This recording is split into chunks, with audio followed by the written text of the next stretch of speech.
and welcome to What's New. We're live tonight, and we have a guest, and Marianne Roth will be glad to introduce her. Tonight we have as a special guest Katie Kamler, and she is from the University of Missouri Extension Office, and she's our plant science specialist. So she's here to give us some info on all of this, and we would like for you to call in if you have any questions, please. So we'll turn over to Katie and let her inform us of everything. Well, plant science specialist is my title because I deal with pretty much everything involving plants, from agronomy crops, the corn, soybeans, forages, all the way to any of your horticulture crops, fruits, vegetables, landscape plants. So anything involving plants, soil, bugs, disease, anything that affects those plants is pretty much what my job entails. Good. Well, tell us something about the Master Gardener program. Most people have heard about Master Gardeners. We have local groups that are very involved. They do the Spring Garden Walk here in St. Gen. And I'm starting a new training class starting September 6th. The first 6 classes will be over at Mineral Area College, and the second 5 weeks will be over here at the Extension Office in St. Gen. And the Master Gardener program is one where you take 30 credit hours, basically. It's 30 classroom hours on topics from plant anatomy, soils, fruits, vegetables, insects, disease, landscaping, all those topics, turf, are all covered. And you learn about that, and then the Master Gardeners actually spend time doing volunteer work. The first year, it requires 30 hours of volunteer labor in various projects, and then every year thereafter, to remain an active Master Gardener, you have to turn in 20 hours of volunteer. Wow. And those are the people that are doing the Master Gardener. They're the ones that are going around at different spots here in town fixing gardens? Some of them do, and some do volunteer hours by helping, of course, with the garden walk. Some get volunteer hours by doing different, some of the gardens around town are maintained by Master Gardeners. Also, some of them do gardening, help their neighbor out, or they answer gardening questions, or they grow vegetables and give them to their neighbors or elderly relatives or different things. So there's lots and lots of different ways to volunteer, and even teaching opportunities. If somebody wants to help teach a class or help me do something, those count as volunteer hours. Okay. Also, Katie, you help with the fall pumpkin patch. Our Extension Council had the last year and this year has voted to do a pumpkin patch at the Heritage Days this fall. And the fun thing is that pumpkins are my passion. I started raising pumpkins in high school as an FFA project, and then I also worked for a neighbor that had about 50 acres of pumpkins. So I really enjoyed pumpkins, and I like everybody's faces when they see those pumpkins, because it brings a smile to everybody's faces. I know it was funny because last week when I was going down Market Street, right next to the old Bell telephone office, there, all of a sudden, I looked over there, and there was this big orange thing in there, and I thought, yes, my God, it's a pumpkin patch, and it was. Yeah, they have some pumpkins and corn. I wonder how long before somebody decides to pick themselves. I don't know. Pumpkins are fun, as I said, and there's so many different varieties. In my personal patch, I grow about 70 different varieties of pumpkin, squash, and gourds. So I didn't know there was that many. Oh, there's many more than that, actually. And they come in every color from, traditionally you think orange round as pumpkins. Right, that's all you think. Yes. But a white one. I love the white ones. The white ones, yes. They're white, they're blue, they're green, they're stripes. There's peach-colored ones. There's tan-colored ones. There's ones with big bumps on them. Yes, big warts. Yep.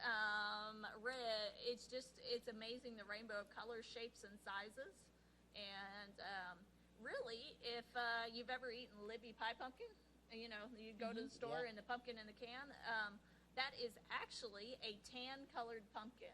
There is a variety called Libby Select, And if you buy Libby's pie pumpkin, it's a Libby's pumpkin, and they're probably about this big. They can weigh 40 to 60 pounds. They're kind of long, and they're tan colored on the outside. They're very They don't tan. look like a pumpkin. No.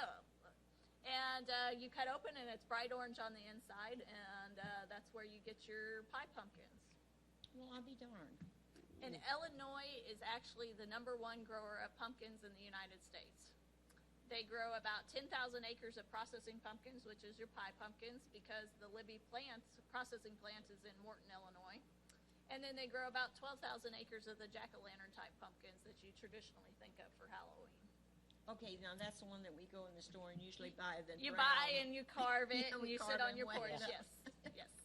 That's the one that you call that. Yep. Okay. And really, those aren't the best ones to eat. If you want to eat pumpkins, buy a tan-colored one or some of those that are recommended for pie. I will say that because I've carved out pumpkins and then I've carved them and used that meat inside, and those aren't. They don't have the flavor. They don't have the flavor. A lot of times they're really stringy, and I noticed it's just that. not near as good. They're really stringy. Well, if anybody has any questions for Kate, give us a call. Our number is 883-7675, and we'll be glad to answer any questions. Should be here for all questions. Yeah. And that's what I do. Good evening. Can we help you? Yeah, so which one of you ladies will be baking me a pie? I'm awful hungry to talk about pumpkins. Kate, do you bake pies? Really, my real question is, when's the best time of year to plant creeping phlox? Creeping phlox, did you say? Yeah. Either spring or fall. Most of the time it's more readily available in the spring, but truly to establish perennial plants like that in the fall is actually a better time. But if it's not available in the fall, planting in the spring is the next best time. Okay, thank you very much. I appreciate it. No problem. That was a good question. Yes. Does your area have anything to do with moles? Moles? I do answer mole questions. Yes, that is one that comes in. I do answer mole questions. Because I have lots of moles. Truly, the best way to handle moles is to trap for them. Oh, Lordy. Yeah, exactly. And that there is no easy answer as far as controlling moles, unfortunately. I tell people get a good dog that likes to get them, but then you still got holes in the yard. The trapping, there also are some baits that they're more expensive. They look like worms, earthworms, and they are very effective. People say, well, treat your yard for grubs. Well, you can treat your yard for grubs because grubs make Japanese beetles and some other insects that are detrimental to your landscape. But those moles don't just eat grubs; they eat earthworms. They eat they eat lots of other things. So controlling the grubs isn't actually going to help you control the moles. But that's nice to know. But trapping is generally your best bet. Well, is there anything that is safe that you can put on your plants that would deter a rabbit or a squirrel from digging up your plants and throwing the roots up on top of the ground? I wish. A fence. That's about the most. I have a rabbit that's eating all my sunflowers off. And I'm guessing I had a bunch of volunteer pumpkins in my backyard, and they were looking good. And now I just looked yesterday, and all their leaves are gone. So I don't know if that rabbit's eating them or if there's a deer eating them. You might have a deer in your yard. Which, I mean, any of those will eat that stuff. It's critters are probably the hardest thing to control in any type of plant situation. I've seen deer clean out a 7-acre field of pumpkins. I've seen, rabbits and squirrels in town situations in particular are worse than in the country. They do a lot of damage. Well, what is so attractive about the root of your flowers or things that they want to dig them up? I don't think it's the root. I think it's the bulb. What is it? Okay, my theory on squirrels digging up plants is that, okay, it's generally after you newly planted them. Okay. And I think they're like, oh, fresh dirt, and maybe I buried a nut there last year, and maybe I should check that out. And because I had issues with that, I'd get so mad. I worked on a golf course, and I planted all the flower beds, and I'd come back the next day, and half of them would be dug up by the chipmunk that lived in the corner of the flower bed. Oh my gosh. And but squirrels also like tulips. They like to eat tulip bulbs, so they will dig up tulips. Well, this was a peace lily, and they just Okay. absolutely turned it upside down, and only it was the roots sticking up. And that may be one that they like to eat. Daffodils are one that things do not bother. If you like bulbs, daffodil bulbs, you can plant those. And It must be the odor in it. there's something different about daffodil bulbs that moles, voles, none of that stuff bothers it. And generally speaking, deer won't eat them off either. Generally Oh, speaking. that's And nice on to the know. tops, yep. So daffodils are one of those, even though they're a quick thing in the spring, I always enjoy them because they're bright early, and but they're one that most things do not bother. Oh, Pete, that's what I'll plant. Did we have trouble with Japanese beetles this year? To some extent, really, I do not recommend anybody putting out the traps. And the reason for that is you actually draw in more Japanese beetles than you can catch, and they're mating, making more, and feeding on your landscape on the way. I jokingly tell people that if you have a neighbor you don't like, put the trap in their yard.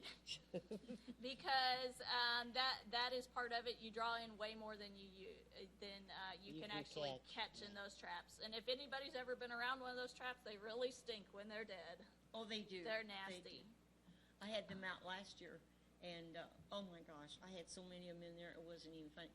This year I didn't even put it out. I have not seen one. There you go. I do a pest monitoring network where I do have to have a trap out so we can kind of keep track, and you can sign up for that pest monitoring alert and how many they consider a significant amount.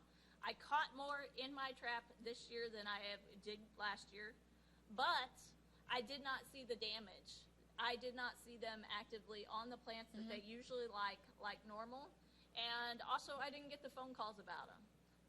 Normally, in the summertime, I dread answering the phone because almost every call was about Japanese beetles. And this year, that was not the case. So people are either getting used to them and learning how to deal with them, or they just didn't seem to be doing as much damage. Well, they said they really like crepe myrtles. Yes, they do. They have a bunch of favorite plants. Any of your fruit plants, grapes, fruit trees, brambles, your raspberries, blackberries, they love all those. They love roses. They love crepe myrtle, rose of Sharon, hibiscus. Those are some of their favorites. Little leaf linden is another one as far as trees go. And sometimes last year, and see, I don't notice it this year either, you could drive down the road and actually see where they'd been in the wild grapevines or the sassafras trees along the road, or crepe myrtle is another one that they really like, and Virginia creeper. And you could just drive down the road and see the damage that they had done, but I'm not noticing that this year. Well, this is the first time I did not notice them in my roses, and last year they were Yes. loaded. Now, I was down in Perry County yesterday, and coming home on 061. So many of the trees are just full of, Fall webworm. yes. Yes. Oh, my Lord. And that's normal this time of year. I don't know if we have a bigger population, or it seems like I'm noticing it more, but that's fall webworm. And they have particular favorites also, but generally speaking, they don't do enough damage to make any difference as far as tree health. Boy, the trees right out of St. Mary's coming up that hilly thing. Oh, yes. Oh, my Lord. The trees are just full of the webs. Yes, and I've been noticing them too in the last week or so.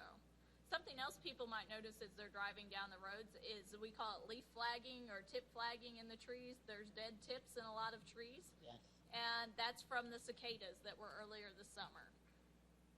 What those cicadas do is actually they lay their eggs in those tree tips. Basically, they make little slits in the twigs, and once they do that, that tip end dies, and eventually that's what you're seeing now is the brown tips, and that will fall off, and they'll go into the ground when they reach the ground, and then they'll stay there for the next 13 years until their cycle comes up again. Cycle comes.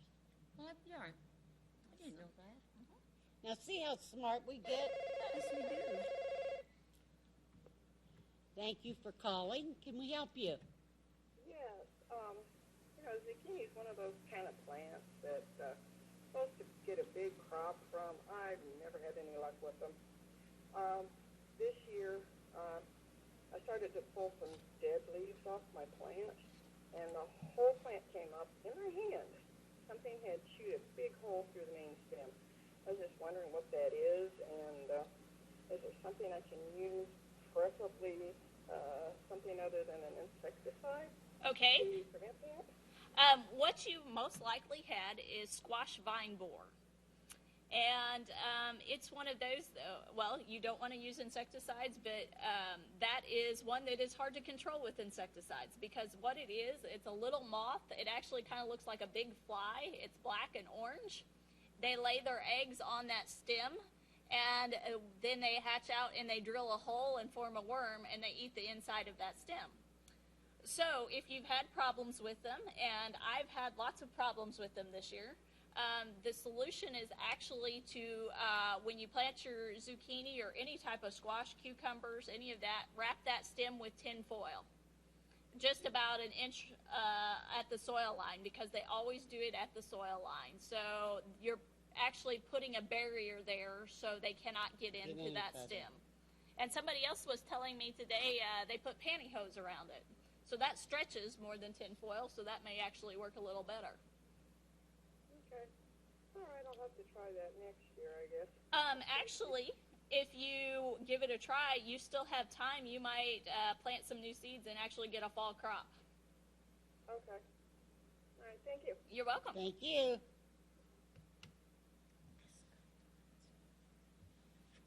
Is there anything else you could tell us about what's going on? You have some dates coming up.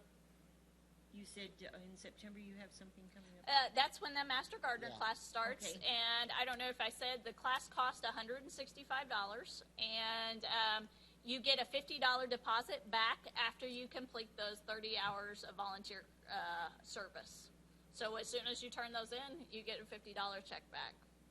So it's a fun class, and you can talk to Master Gardeners around here, and they usually have a good time. The Parkland group does a spring symposium. SteGenTV group does the garden walk. And we are constantly trying to come up with different classes later on to do advanced classes. This year we did one on vegetable grafting and shiitake mushrooms. We take some field trips occasionally and do some different things, but there's lots and lots of topics out there to cover.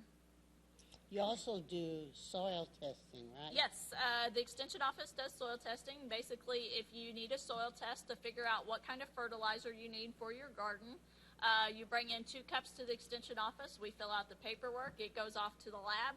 It comes back with the results of what fertilizer you need to add to your garden, your lawn, your field, whatever. The cost is $15, and when you get those results back, my name is on the bottom with my phone number, so whatever questions you have, feel free to give me a call. Now, when do you take that sample of soil? I mean, like right now, if you have a garden, can you go ahead and Yes. take that sample now? You can take- so that you would know for the next Yes, year? you can take soil samples any time of the year. We usually don't see as many come in the office in the summertime, but now we're getting a lot. Usually in the fall and spring is when we get the most of them, but it really does not matter whenever you want to take a soil test. Although we prefer the soil to be dry, we really don't like to have mud come in. It makes it a lot harder to box up and send. And then just take that and bring it down to You your bring it office. down to the office, we fill out the paperwork, because we'll have some specific questions to ask you if you want it for vegetables, if you want it for a lawn situation, if you Okay. want it for a crop field or whatever, specific ones, because they will give specific recommendations for a specific crop. Now I have a question for you. I see around town these beautiful hydrangeas, and some of them are pink, and some of them are blue. And my granddaughter gave me one, a little baby one, and now it's getting pretty good size. So what do I do to make it change colors when it does decide to bloom? To get it to turn blue, if you want it blue, the soil has to be acidic. So if you want it to turn blue, you have to buy an acidic fertilizer, usually a sulfur fertilizer. And sometimes if you go to the store, azalea fertilizer, azaleas or blueberry fertilizer in particular, if they're labeled for that, they like acidic soils. So if you want blue hydrangeas, you have to fertilize them so they will have an acidic soil. Okay, and if you Which is don't, usually a then sulfur. it turns pink. Otherwise, it'll turn pink, or sometimes I've seen some that are Well, I did combinations too, a pink one. thereof. Yeah. So, Okay, thank and you. some of that is variety too. Okay. What kind of hydrangea it actually is. I know one of my friends said she always puts her leftover pickle juice and her leftover beet juice. So And that I thought, those okay. are acidic, but I don't know how well that would actually work. Yes, because I know somebody told me to take tea leaves and put around my rose bushes, around the. Uh-huh. Is that what? Is that good? I'm is that not. just a myth? I don't know. I'm not familiar with that one, so no telling. Or nails in the ground. That's another one I Yes, hear. I've heard of that. Sometimes the nails, they'll put nails next to corn and different things, and that's to keep the cutworms. If they can't make it all the way around the stem, that keeps them from cutting things off. So that's another one that the nails come from. So, But somebody told me to put nails, like I've got countries, and they said take nails and walk out to where the branches came, and then drive your nails in the ground, and you put the iron back in the soil for the pecans to come out the next year. I don't Now think this is a myth. I tell you. I don't think they'd get enough iron from those nails in order to actually it'd be But much that's what I easier was to fertilize. told, you know, and I So, thought, well, this sounds kind of crazy. you know, there's all kinds of well, we call them wives' tales sometimes or whatever, but some of those do have truth to them. It's just kind of researching and figuring out what the case is. It varies. And what to do. Yep. That's what they told me. If you have any questions, give us a call. We're here for the next probably 10 minutes. Oh, they heard me. They Good heard you. afternoon. It's evening, sweetie. Evening. When do you trim back rose bushes? Are you trimming them back for the winter or what? That's the question I'm asking. Okay. I don't have a clue. Okay. If you want to trim them back for the winter, I would wait until we get a heavy frost and they do a dieback, and then you can prune them back, usually 6 inches or so above the ground. And then if you mulch, particularly if it's a hybrid tea rose or something like that, mulch that crown so that gives it some winter protection. Okay, thank you very much. No Appreciate it. problem. That's good. Hey, we're hitting good tonight. We got 3 calls. We're doing We all could- right. Thank you. Doing good. But that is it. I always prune my rose bushes when I always wait till the end of November or Yep. December, because then that's when the sap is down. Yep. And anytime that those, after they're done actively growing, you can prune them off. And some of them, they don't prune off anymore, like the new knockout rose varieties. You don't have to prune those back, generally speaking. Oh, hey, good. I just That's got why some. you see some massive, humongous roses, Yes. because you don't necessarily have to prune them all back. But a lot of the hybrids and the fancier type roses, a lot of those do need to be pruned all the way back and mulched, because we do get some cold temperatures, and that helps protect them in the wintertime. Now, I always cut mine down about 6 inches, Uh-huh. and then I always take the leaves and put on top of Yep. the smaller ones. Yep. And I've got one of those, would you call them knockout roses? Yes. Knockout I think that's what roses. it is. That are very popular. Yes. You see them around town in a lot of landscapes now because they're considered the no-care roses. They don't have as many problems. They're not as No, as, they don't. It's tempting to have that Black what is it, spots. black spots and Yes. stuff on like regular roses. And the deal with them is they are resistant to black spot, but that does not mean if a plant is resistant, it does not mean it will not get it if the conditions are right. It means most of the time it will not get it, because I have seen knockout roses this year because of all the rainfall we had earlier that Yeah. had The black spot. spots. Some of my leaves have got black spots Yep. on them. And that's weather conditions. The conditions were just right for it, and it still happens, but I think that's why we had such an outbreak of ants too this year because of the Oh, my gosh. moisture. Because oh man, I have seen things come into the office this year that I've never seen before. It's unbelievable. Just because of the weather conditions we had, so long, so wet early, or in cool temperatures, and then we turned blistering hot and dry. So that's been really hard on a lot of plants, and it's brought out insects that we don't normally see. It's definitely been an interesting year. Yeah. Well, now the weather, would that turn like, I have peony bushes. Okay, and those leaves are really, normally they're nice and Green still. till about October Yep. and November. Yep. And now they've got these big brown spots on them. Yep. Huge. And most likely it sounds like that's kind of related to the drought conditions we've been having. And actually here we've been pretty lucky. We've been hitting rains a lot more than other areas of the state and country. Things are still green here compared to, I was in Kansas City this last weekend and traveling through some of that area. It looks like corn's ready to harvest, only it has no ears on it. It's just dried up in the fields. Oh my gosh. It's we've been pretty lucky actually. Well, the tomatoes were late coming in. Yes, because everybody got them out late because they couldn't get in the gardens early. And in some ways, that may have been better. Yeah. But we're just starting to see tomatoes come in. And this summer, I've had the usual tomato problems that always come in. We have tomato hornworm. We have white flies, spider mites. As far as the insect problems, tomatoes also have lots of disease problems. Early blight started a lot earlier this year than it normally does, where they fire up from the bottom.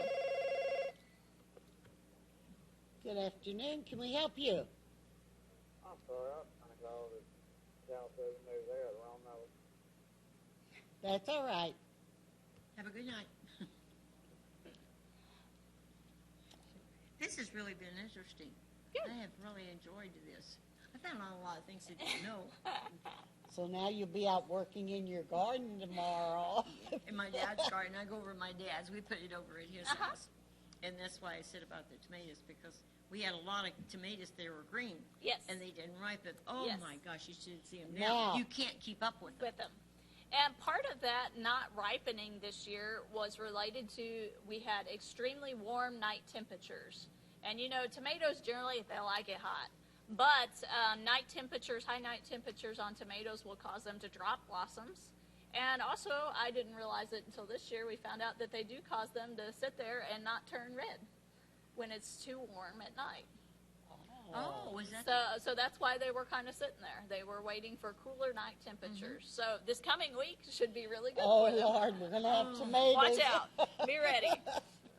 I have picked so many of these little grape tomatoes that Oh, but they're so good I this know. time of year. I just stick them out there and I eat them like candy. Oh, You know, yeah. put them out on the shelf and pop in. Oh, yeah. Well, They're so good, though. thank you very much, Kate, for coming. No problem. We really appreciate it. I'm glad to be here, and I enjoyed talking with you. Well, we'll have you back come Okay. fall when it's time for your pumpkin patch. Yes, yes. Oh, yes. I'm on the schedule. I know that. Okay, very good. Good. And, Marianne, do you know who our guest is next week? Our guest next week will be Martha Riesinger from the SteGenTV. Oh, okay. Board. She's president of the She's school board. president of the Okay. school board, and she'll be here next week. Okay. And if anybody has any questions or wants to be on our show, give us a call and we'll be glad to work you in. It's a fun thing. And it's easy, isn't it, Kate? It is easy. So, and thank you all for watching and watch our reruns.